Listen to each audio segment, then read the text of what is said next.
Assalamu alaikum wa rahmatullahi wa barakatuh. Ny fampatsahivantsika amin'ity androany ity dia anisan'ny fampatsahavana goavana indrindra sy lehibe ary manana ny maha izy azy satria ifampatsiahy sy iresadresaka mahakasika an'ilay alina miavaka dia alina famelan-keloka izany.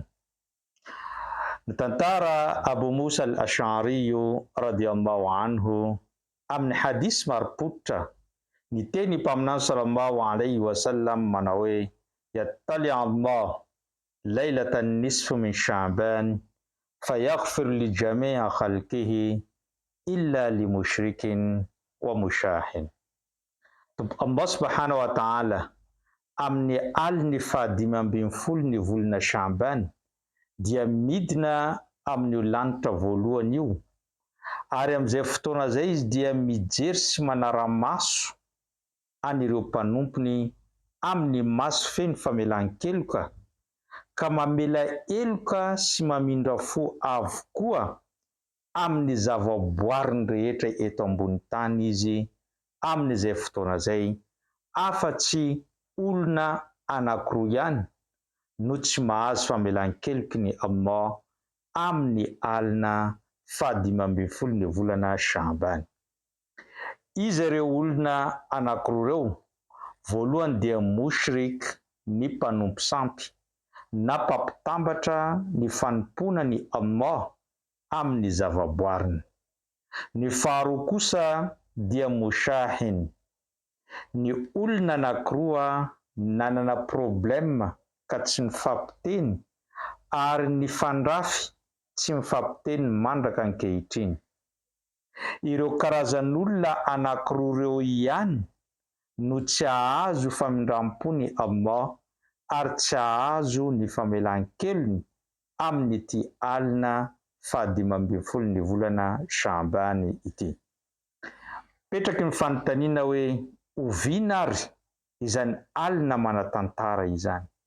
Oviana ary izany alina lehibe izay lazainy mpaminany sallallahu alayhi wa sallam fa aliny famelan-keloka ary amafana ny eloky ny zavaboary rehetra eto ambony tany.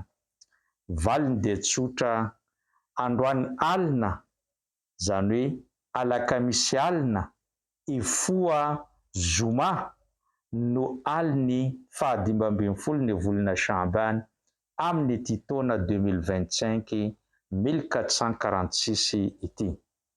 Ka amin'ity alina ity dia Tompo Allah mijery amin'ny maso feno famindram-po sy famelan-keloka ka hamela eloka antsika rehetra izy amin'izany fotoana izay. Afa-tsy ilay olona anankiroa ny tenenitsika hoe ny mpanompo sampy sy ny olona manana problema amin'ny namany ka tsy mifampiteny sy tsy mifankahazo izy, satria ity alina ity no alina izay ampiakarana an'ireo asa soa rehetra makany amin'ny Allah subhanahu wa ta'ala mandritra ny taona anankiray.